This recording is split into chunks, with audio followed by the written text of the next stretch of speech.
Everyone, सभी का स्वागत है आयुष्मान क्लासेस में। मैं अनुज गौतम और आज की इस वीडियो में फ्यूचर टेंस के दूसरे भाग यानी फ्यूचर कंटिन्यूअस को हम कवर करने जा रहे हैं। तो वीडियो को लास्ट तक आप जरूर देखें और अच्छे लगे तो लाइक शेयर जरूर करें। साथ ही चैनल पर यदि पहली बार आप विजिट कर रहे हैं तो चैनल को सब्सक्राइब कर लें और इस बेल आइकन को जरूर दबा दें जिससे आने वाली वीडियो के नोटिफिकेशंस आपको सबसे पहले मिले। तो चलिए शुरू करते हैं आज का topic future continuous. Future continuous यानी फ्यूचर टेंस का दूसरा भाग। स्टूडेंट्स, मैंने आपको प्रेजेंट टेंस के अंदर प्रेजेंट कंटिन्यूअस टेंस पढ़ाया था और पास्ट के अंदर पास्ट कंटिन्यूअस। आपने देखा होगा उनके अंदर यानी प्रेजेंट कंटिन्यूअस की जो पहचान है वो रहा है, रही है, रहे हैं, और पास्ट कंटिन्यूअस के अंदर ऐसे वाक्य जिनके अंत में रहा था, रही थी, रहे थे आता है उनको पास्ट कंटिन्यूअस के सेंटेंसेस कहते हैं। शॉर्ट में अगर बात करें, प्रेजेंट कंटिन्यूअस के अंदर कार्य वर्तमान में चल रहा है और पास्ट कंटिन्यूअस के अंदर भूतकाल में कोई कार्य चल रहा था। ठीक इसी प्रकार फ्यूचर टेंस के अंदर भी यानी फ्यूचर कंटिन्यूअस में कोई कार्य भविष्य में चल रहा होगा, यानी वह खेल रहा होगा, वह पढ़ रहा होगा, वह सो रहा होगा, वे खेल रहे होंगे, वे दौड़ रहे होंगे। तो इस प्रकार के सभी सेंटेंसेस केवल फ्यूचर कंटिन्यूअस के अंदर आते हैं। चलिए इनके रूल्स देखते हैं। पहले हम अफर्मेटिव सेंटेंसेस करेंगे। जैसा मैंने आपको पहले भी बताया है कि किसी भी टेंस के सेंटेंसेस को सोल्व करने के लिए हमें एक सीक्वेंस फॉलो करनी होती है। सीक्वेंस वाइज यानी सबसे पहले अफर्मेटिव, ऐसे सेंटेंस जिनमें बात को स्वीकार किया जाता है उनको अफर्मेटिव सेंटेंसेस कहते हैं। और यहाँ पे लिखा हुआ है आई वी, और जैसा कि आप जानते हैं हमने फ्यूचर टेंस के अंदर सभी सब्जेक्ट्स को दो भागों में बांट दिया है, यानी आई वी को छोड़कर जितने भी सब्जेक्ट बचेंगे उनको एक अलग ग्रुप में हमने रख दिया है। तो आई वी के लिए अलग फॉर्मूला प्रयोग होगा और जितने भी सब्जेक्ट्स बचते हैं आई वी को छोड़कर उनको हम अदर्स का नाम देंगे, यानी वो सभी अदर्स के ग्रुप में आएंगे। चलिए इस टेंस की जो हेल्पिंग वर्ब है यानी आई वी के लिए आप सब्जेक्ट और शैल बी का प्रयोग करेंगे। ये इस टेंस की हेल्पिंग वर्ब है। और जो मेन वर्ब है उसमें आप, जैसा कि कंटिन्यूअस के नाम से ही पता चल रहा है आपको, मैंने पहले बताया आपको सभी कंटिन्यूअस के टेंसेस में, चाहे वो कंटिन्यूअस का टेंस हो या परफेक्ट कंटिन्यूअस का, उनमें वर्ब की फर्स्ट फॉर्म में आईएनजी का प्रयोग ही होता है।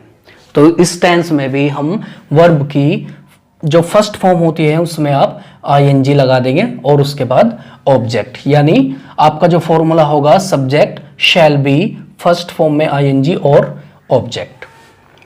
शैल बी के लिए बहुत सारी वीडियोस आपको यूट्यूब पर ऐसे मिलेगी जिसमें शैल बी का प्रयोग आपको नहीं बताया जाएगा, क्योंकि मॉडर्न इंग्लिश में स्पीकिंग के लिहाज से देखा जाए तो शैल बी का प्रयोग आपको कहीं नहीं करना पड़ेगा। हर सब्जेक्ट के साथ आप विल बी का ही प्रयोग करेंगे, लेकिन हम एक दायरे के अंदर हैं और कंपटीशन की तैयारी करते हैं और ग्रामेटिकल के हिसाब से हमें शैल बी का प्रयोग करना पड़ेगा। तो आई बी के लिए आप शैल बी और वर्ब की फर्स्ट फॉर्म में आईएनजी का प्रयोग करेंगे। अदर्स के लिए जितने भी सब्जेक्ट होंगे आप सब्जेक्ट और उसके बाद हेल्पिंग वर्ब विल बी का प्रयोग करेंगे और उसके बाद वर्ब की फर्स्ट फॉर्म में आईएनजी और उसके बाद ऑब्जेक्ट का प्रयोग आप करेंगे। किसी भी टेंस की खास बात होती है उसकी पहचान और सबसे बड़ी चीज होती है उसकी सेंस। और यदि आपके ये चीजें याद हैं और साथ ही हेल्पिंग वर्ब आप याद रखते हैं तो जो आने वाले टॉपिक्स हैं इंग्लिश के अंदर वो बहुत ही आसान होने वाले हैं आपके लिए। तो चैनल से आप लगातार बने रहिए आने वाले समय में, और अपर लेवल के टॉपिक भी आपको कराए जाएंगे, लेकिन ये आपका बेसिक चल रहा है तो बेसिक आप मजबूत कीजिए। तो चलिए अब देख लेते हैं नेगेटिव के फॉर्मूले। कुछ नहीं करना पड़ेगा आपको, आई वी अदर्स ये दोनों फॉर्मूले आप ध्यान से देखिए। शैल बी और विल बी के बीच में केवल आपको नोट लगा देना है, यानी subject shall not be, verb की फर्स्ट फॉर्म में आईएनजी ऑब्जेक्ट, और उसी प्रकार subject will not B, verb की जो फर्स्ट फॉर्म होगी उसमें आप आईएनजी लगा देंगे और ऑब्जेक्ट। कॉन्टिन्यूअस टेंस के अंदर नेवर का प्रयोग नहीं होगा, केवल नहीं के लिए आप नॉट का ही प्रयोग करेंगे। तो उम्मीद करता हूं ये चीज आपने समझ ली होगी। चलिए अब देख लेते हैं interrogative first type. Affirmative negative के बाद इंटेरोगेटिव फर्स्ट टाइप, ऐसे वाक्य जिनकी शुरुआत क्या से होती है और इंग्लिश के अंदर जिनकी शुरुआत हेल्पिंग वर्ब से होती है उनको इंटेरोगेटिव फर्स्ट टाइप के सेंटेंसेस कहते हैं। आपको पता है कि एक ही सीक्वेंस हम लगातार फॉलो करते आ रहे हैं कि अगर किसी वाक्य में हेल्पिंग वर्ब शुरू में आ जाती है तो वो इंटेरोगेटिव फर्स्ट टाइप के सेंटेंसेस कहलाते हैं। इंटेरोगेटिव फर्स्ट टाइप के फॉर्मूले देखिए आप। आईवी के लिए यानी जो हेल्पिंग वर्ब होगी उसको आप वाक्य की शुरुआत में लगा देंगे। शैल वाक्य के शुरू में आ जाएगा, शैल, उसके बाद सब्जेक्ट, और इस नोट को आप ब्रैकेट के अंदर रख लेंगे क्योंकि अगर इसकी जरूरत पड़ती है तो आप इसको लगा देंगे, अदरवाइज नहीं। उसके बाद वर्ब की फर्स्ट फॉर्म में आईएनजी और उसके बाद ऑब्जेक्ट, और लास्ट में क्वेश्चन मार्क लगाना आप न भूलें क्योंकि इसके बिना इंटेरोगेटिव सेंटेंस आपका गलत माना जाएगा। और जिस तरह से हमने शैल को शुरू में रखा है उसी तरीके से विल को आप वाक्य की शुरुआत में लगा देंगे तो ये फॉर्मूला आपका विल प्लस सब्जेक्ट, नहीं के लिए नॉट, वर्ब उसके बाद बी और वर्ब की फर्स्ट फॉर्म में आईएनजी और ऑब्जेक्ट का प्रयोग आप करेंगे। तो ये बन गया आपका इंटेरोगेटिव फर्स्ट टाइप। बहुत ही आसानी से आप इनको बना सकते हैं। अभी मैं इंटेरोगेटिव सेकंड टाइप कराने के बाद में आपको कुछ एग्जांपल्स दूंगा इस टेंस से रिलेटेड, तो उनको देखकर आप बहुत अच्छी तरह इस टेंस के वाक्य आसानी से आप बना लेंगे। तो देखते हैं interrogative second type. Second type के लिए आप जानते हैं कि ऐसे वाक्य जिनके बीच में प्रश्नसूचक शब्द आते हैं, और इंग्लिश की बात करें, इंग्लिश में जब आप ट्रांसलेट करते हैं तो उन इंटेरोगेटिव वर्ड्स को वाक्य के शुरू में आप रखते हैं। तो जितने भी वर्ड्स होते हैं वो उनको हम WH के नाम से जानते हैं, यानी WH वर्ड्स। तो अगर हम WH वर्ड को वाक्य के शुरू में लगा देते हैं तो आपका इंटेरोगेटिव सेकंड टाइप फॉर्मूले बन जाएंगे। कैसे? शैल और विल, ये फर्स्ट टाइप का फॉर्मूला है आपका। देखिए बहुत ही आसान है। पिछले जो टेंसेस है, पिछली जो वीडियोस हैं उसमें एक ही चीज हम फॉलो करते आ रहे हैं लगातार, affirmative, negative, interrogative first type और उसके बाद इंटेरोगेटिव सेकंड टाइप। तो सेकंड टाइप में केवल आपको WH इन दोनों फॉर्मूले के आगे जोड़ देना है।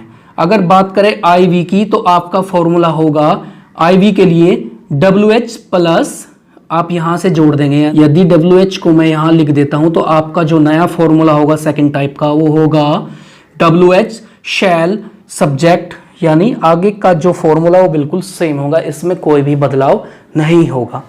ठीक इसी प्रकार अदर्स के लिए अगर WH को यहां जोड़ दिया जाता है तो आपका फॉर्मूला WH प्लस विल, और उसके बाद वही कॉपी पेस्ट कर देनी है आपको और ये फॉर्मूले आपके बन जाएंगे। तो मैं आशा करता हूं कि ये टेंस के रूल्स आपने समझ लिए होंगे और मैं चाहूंगा कि एक बार आप इनका स्क्रीनशॉट जरूर ले लें जिससे आपको कॉपी में लिखने में बहुत ही आसानी हो। तो आप स्क्रीनशॉट जरूर ले लें। चलिए, और अब मैं कुछ एग्जांपल्स आपको दे रहा हूं, उनको देखकर आसानी से आप सेंटेंसेस बना लेंगे। तो चलिए देखते हैं कुछ एग्जांपल्स। ये पहला सेंटेंस है, वह गीत गा रहा होगा।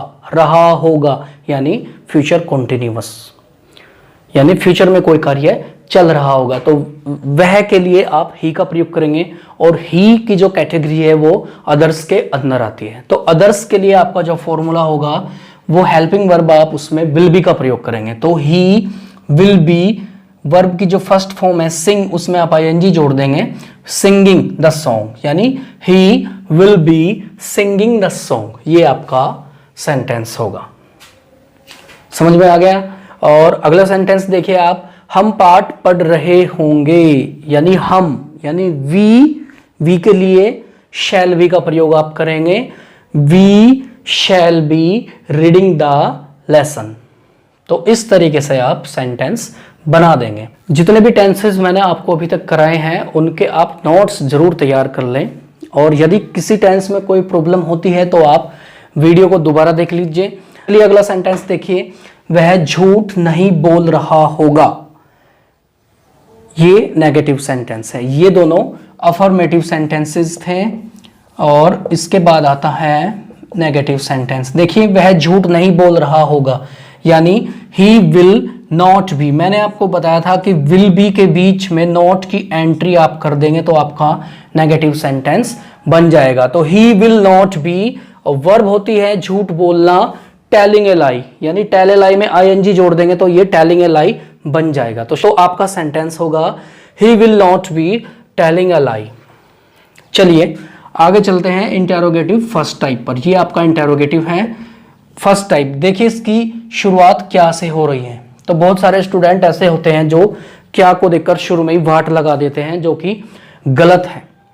क्या अगर वाक्य के शुरू में आ जाता है तो हेल्पिंग वर्ब से वाक्य की शुरुआत करते हैं। क्या बारिश आ रही होगी, चूंकि ये वाक्य मौसम से संबंधित है और जितने भी वेदर रिलेटेड सेंटेंसेस होते हैं, मौसम से संबंधित वाक्य होते हैं, उनका जो सब्जेक्ट होता है वो इट होता है। तो इस सेंटेंस में हम इट का प्रयोग करेंगे और इट भी अदर्स में आएगा तो शुरुआत करेंगे हम will say. Will it be, और बारिश आने के लिए रेन, उसमें आईएनजी जोड़ दे तो रेनिंग बन जाएगा। तो विल इट बी रेनिंग। तो ये बन गया आपका इंटेरोगेटिव फर्स्ट टाइप। चलिए अब देखते हैं interrogative second type. Second type उन सेंटेंसेस को कहते हैं जिनके बीच में प्रश्न सूचक शब्द आता है। देखिए इस वाक्य में कहां शब्द वाक्य के बीच में आया हुआ है, तो इस कहां को आप वाक्य की शुरुआत में ले जाएंगे इंग्लिश में ट्रांसलेट करने के लिए। वेयर, ये बन गया आपका WH वर्ड। तो where will they be sleeping, वे कहां सो रहे होंगे, ये होगा आपका इंटेरोगेटिव सेकंड टाइप। अब बारी आती है आखिरी एग्जाम्पल की। ध्यान से देखिए सेंटेंस को। फ्यूचर इंडेफिनिट के अंदर मैंने आपको एक बात नोट कराई थी कि यदि किसी वाक्य में भैया गर्मी बहुत ज्यादा है इसलिए आपको पता है वीडियो बनाने में कितने सारे कट लेने पड़ते हैं, बहुत मेहनत करनी पड़ती है भैया, लेकिन आपके लिए गर्मी भी आड़े नहीं आएगी।